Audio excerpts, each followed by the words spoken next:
usually when I start with these things, and these are my little homemade versions that they slide the best. You know, there's lots you can buy, but they don't slide well enough. So I won't do any leverage right in the beginning. Okay. So that'll give me a chance to kind of suss him out a little bit, both directions. Okay. And it looked a little easier to the right to me, so we'll go that way first. Yeah. You know, a little more fluid direction, so we'll do that one first. Hang in there, bud. When I first got him the first time I round penned him, we had quite a discussion about belligerence and who was in charge of doing what. So he was very like, what? Nobody's the boss of me. With that expression with his face and stuff? Yeah, like when he put his head down and kind of kicked. Yeah. Yeah. He's very like, I'll do it, but you don't have to make me like it. Exactly. Hold it for a second. Whoa. Easy, steady.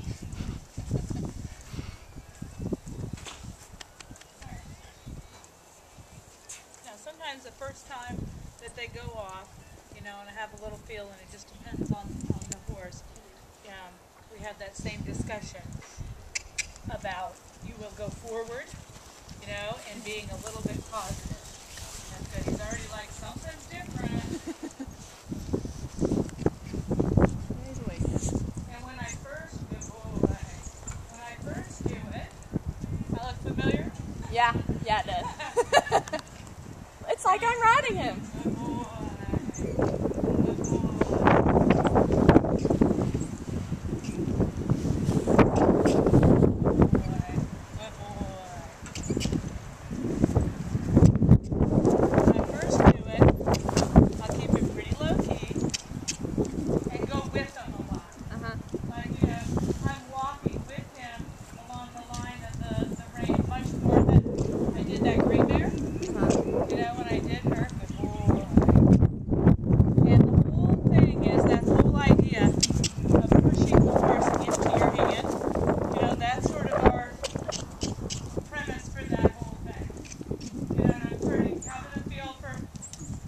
One-sidedness, one way or the other, and where he's at, you know, in his degree of setting his body. Do I feel in the rein that it's a block in the bridle, in the rein, or is it holding back through the hind leg?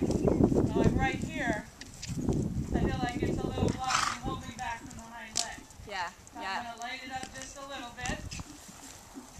And I don't care if he breaks gait. Good. Good.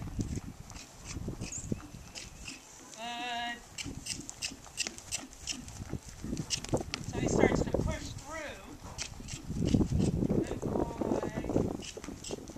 Good boy. and so you have contact on both reins? I do. I have contact on both lines right now. I'm not pulling him around. I'm pushing him from behind and riding him more or less up into my hand.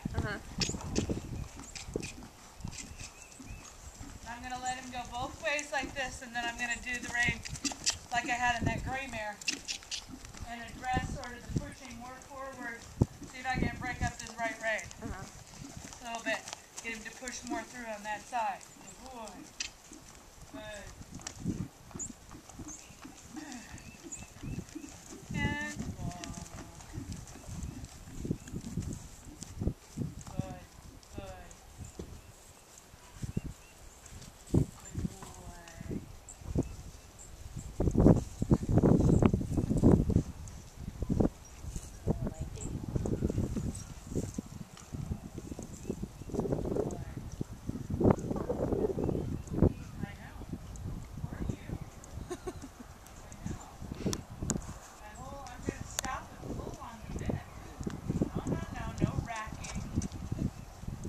Showing us some other heritage than thoroughbred.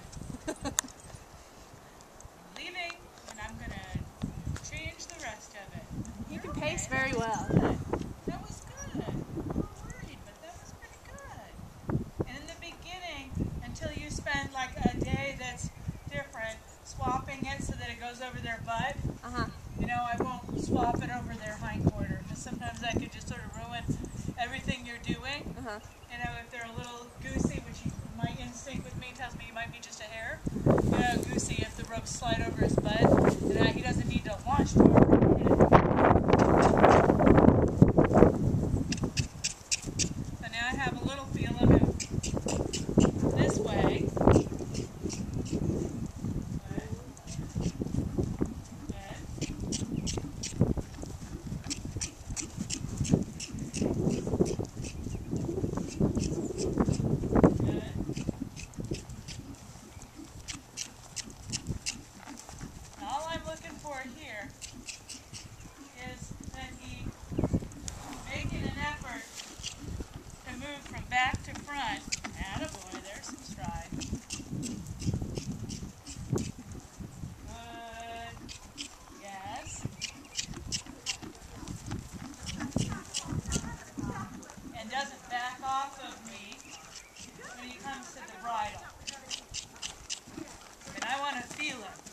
I'm not looking for him to come up there and stop moving. Right. You can see right there what I'm fussing at him about. Yeah. I know. Just a little mini test. I didn't miss it. Good boy. Oh, the humanity. I know. Good boy.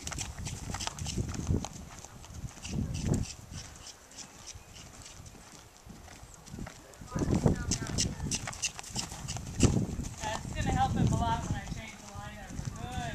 So all I'm asking him to do is keep moving. Keep moving up into the contact. Keep moving.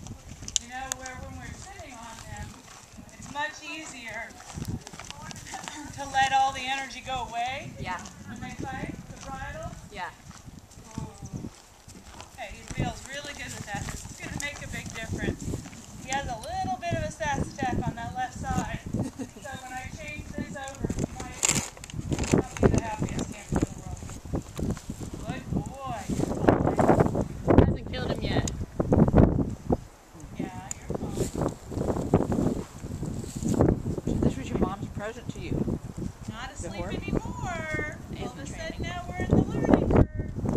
Good boy. Good boy. So again, I think my weigh-in's on the other rein.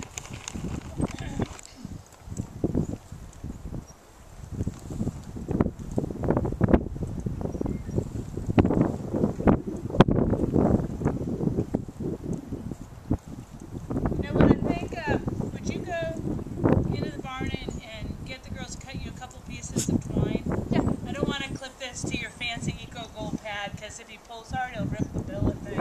They made that one especially for me, I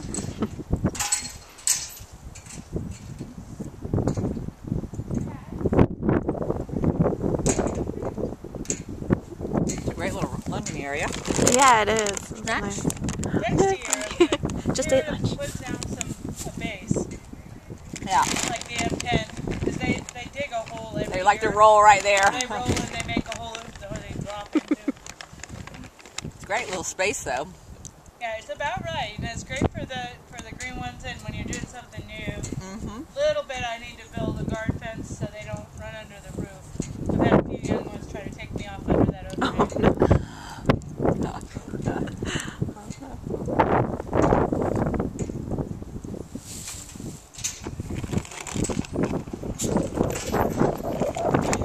Like, It looks like he can stand on a barrel in the really circus. still. I know. He was doing that earlier Is too. that just perfect right here? Can you finish?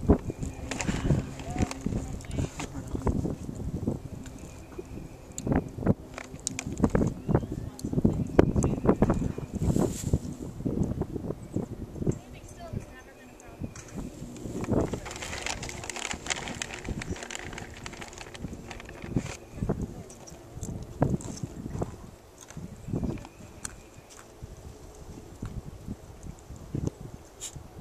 Fidget, fidget, fidget.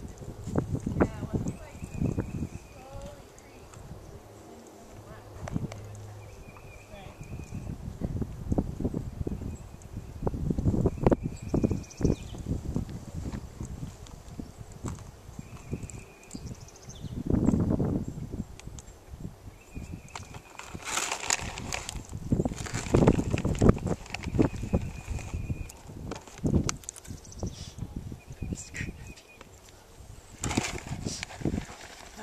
Right. It's over there.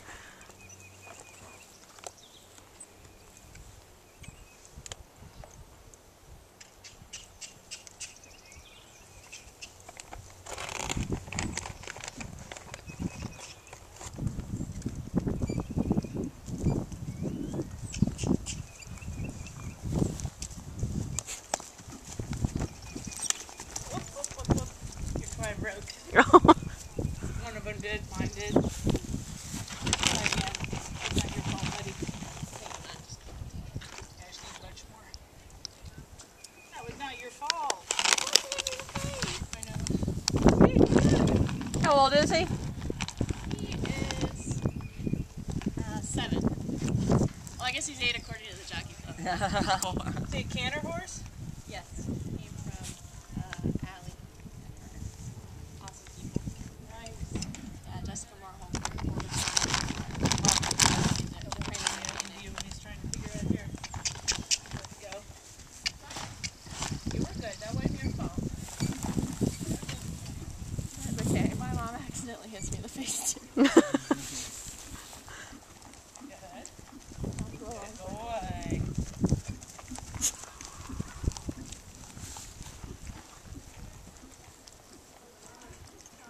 He's all thoroughbred? Yep. He actually has lots and lots of royalty in his bloodline. What are his bloodlines? His sire was an 18 stallion. No, unfortunately, died when he was 11. And his dam is a cross-eyed mare. What is it? AP? What is it? AP Indy. What's that? He was, he had the highest stud fee ever, $1 million stud fee or something like that. What are the bloodlines? He has Seattle Flu on both sides. And AP Indy is Seattle Flu and Secretariat. There we go. And he's got Boy.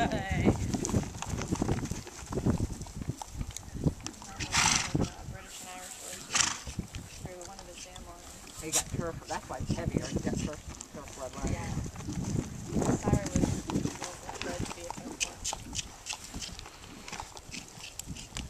Actually had a turf race named after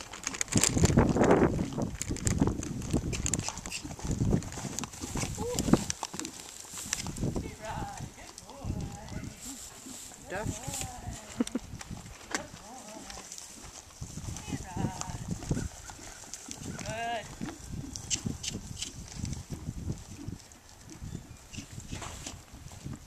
Attaboy.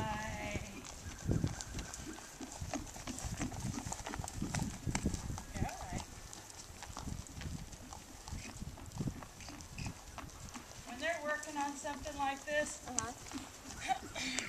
it's like if he breaks gait or pops into the wrong lead or something like that, you know, when I'm asking him, good boy, to trot on and kind of open up over his back and find his shoulder. I'm big into like non-acknowledgement rather than correction. Stay on sort of what it is you're working on, and for me it's leg to hand or forward aid to bridle, where he gives and moves and swings through his body. He gets past that tightness, you know, where he holds himself in his back. Good boy. He likes to do a carriage horse imitation. Good boy. Good boy. You know, and like right there, where you can tell he's getting there. He's getting there. Same thing. Not kind of going overkill, because I felt like he was trying to get there. And here he's kind of getting the idea.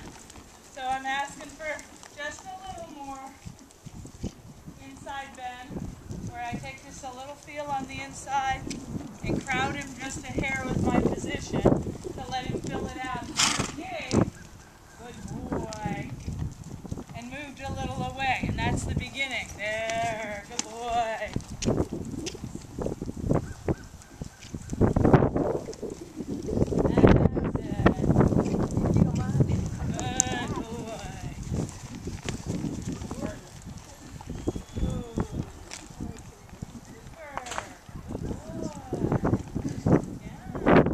Good boy.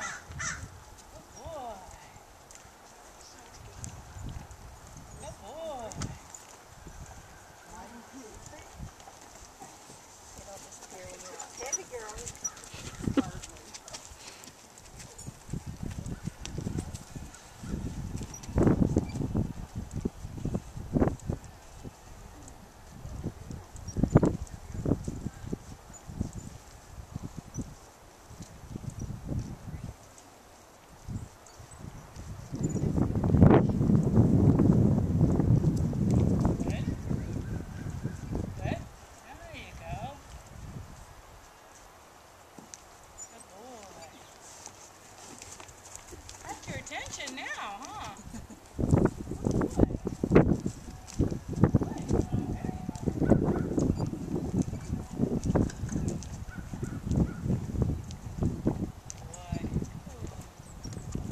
So, you know, whether before you ride him or after or something, he needs a spit more. So, whether you need some little peppermints or sugar cubes or more than anything, I want him to, with all that he was working on, he's pretty dry. Yeah. You know, I'd love to see him, and that's why he's sort of grabby on his, like the mucous membranes. He's kind of grabby acting, that funny little snatch. So I just would love him to see him spit a little more, whatever that takes, whether it's letting him eat hay beforehand or, you know, any of that. Some horses are just out of nerves or because they're mouthy, tend to move their lips more and have a little more spit. But especially if you have one that you have that description that you did of David, you know, everything that you can do. Yeah. And Comet has always been a little bit prone to mouth cuts his whole life. And I even went at one point, had a little syringe of vitamin E oil or something that was a supplement thing that I would squirt in before he worked.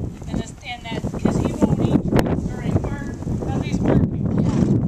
I would love it anyway. You know, if I could do the long line. And he figured this out the other way, and now he's really being great. Trying really hard. Now he's pretty light in here. You know? He's pretty light in there. The hardest part of this part is that you're not pulling him around. Like the feel I have on these two reins, and sort of the respect to my voice or whatever, I have the same feeling as when I would be riding, of allowing the motion of the horse to come through, but making that difference. Good, he's even figured out how to break through on that left side a little bit. That's really good. Good boy. See, I told you you could bend. Good boy.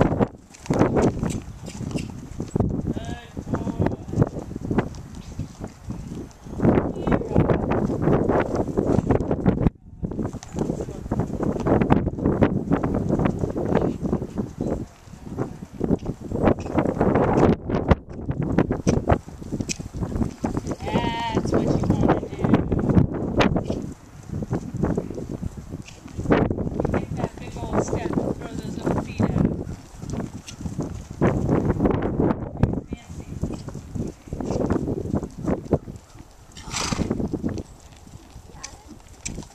Probably the best gait for you to have just a little feel of this with would be the trot here as you go along. You know, so if you want to come in here and just have a little feel of it, if it gets too hairy, you just come back to the walk.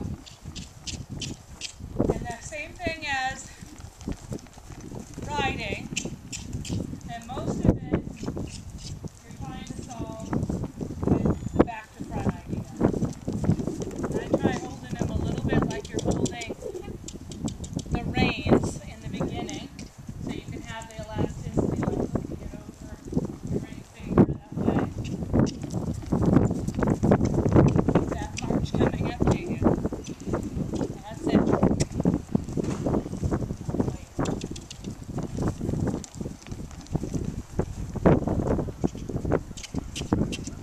One more from behind, that's right, so he's not blocking into it. You're pushing him along the line of the reins, not pulling him around the circle. Yeah. That's where that inconsistency comes from. Yet I still want to hang on the left rein. I know, even on the ground. Atta girl, you feel like you keep the right, keep it moving. Push from behind, more. Hold on. Get. There you go.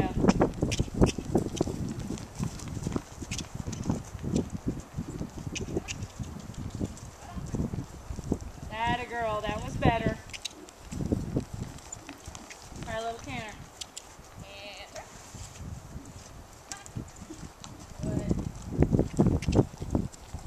Pushing him up into the even field. And it's that same sort of back to front trying so you don't have the gaps in it, right? Whether it's that forward or not. Good. Good boy. Go ahead and ask him to walk, and then I'll let you switch directions to do what's the other way. You know, and for now, I would say coordination-wise, establish, like, you know, with your Vienna reins or something, establish the forward, you know, off the whip and into your cluck and whatnot, so that when it comes time, what you feel right there was better. Like a little more solid, and not in a bad way, but, you know, where you go with him and you allow him to flow forward, but you have a little feel is a big deal. Okay, and then when you're ready, stop.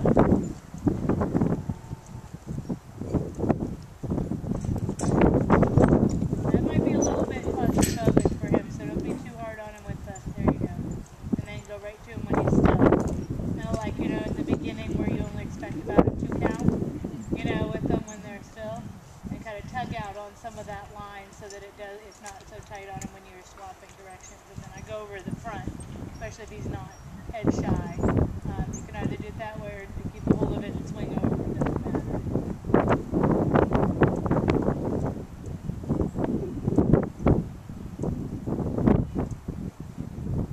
You know, and an alternate way for you to begin with the outside being a rein on and then use the driving line on the inside. Okay. And that might be a good way to kind of begin having that feel where you're flexing your fingers on the outside rein contact. Like you did with, I forget what more, put the side rein on. Yep, on probably on Kendall's horse. Yeah. And then had her do it a little bit. Push him forward to have an even feel. And then say go with him, follow behind him. Good boy, and let it out and go with him. Let him be up to him. Let him take that contact.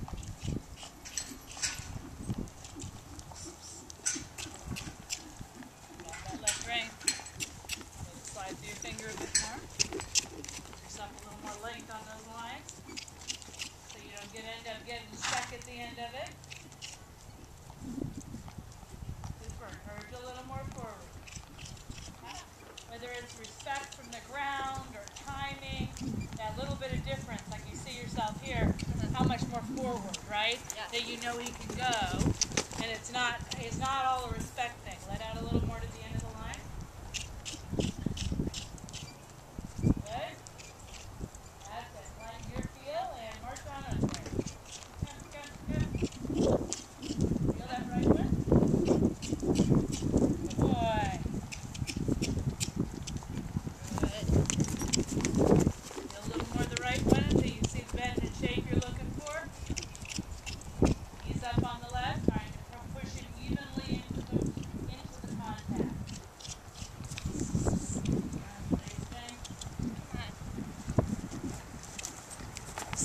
Get up.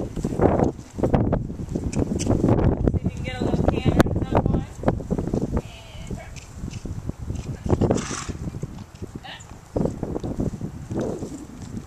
And turn. Good boy. Good. Right bend. Go with him. As long as he's carrying the bit well, never let him run into you. It's the same concept, but there you can flex him right, soften him up, but try to move your arms and go with him.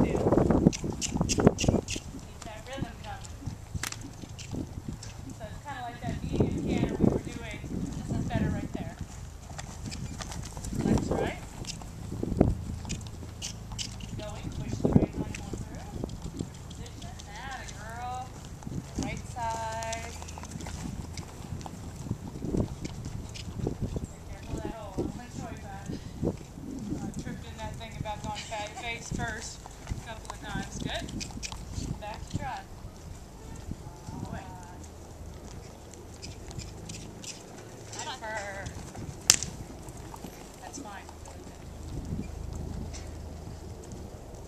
Stay neutral in your position with your hand low, a little right there. Wait him out. When he offers trot, you can kind of reward him. Good.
goes around you, that's fine. That was very genuine, all of that. And that's where it's a little, you know, and they don't have to stay out if it's a certain horse that I feel like behaviorally I'm trying to fix something. But otherwise, I've been on the lunge, I don't make a big deal about them turning towards me. I kind of like it, you know, as long as they're not using it as an evasion. I like them to keep their eye on me. But that was very good.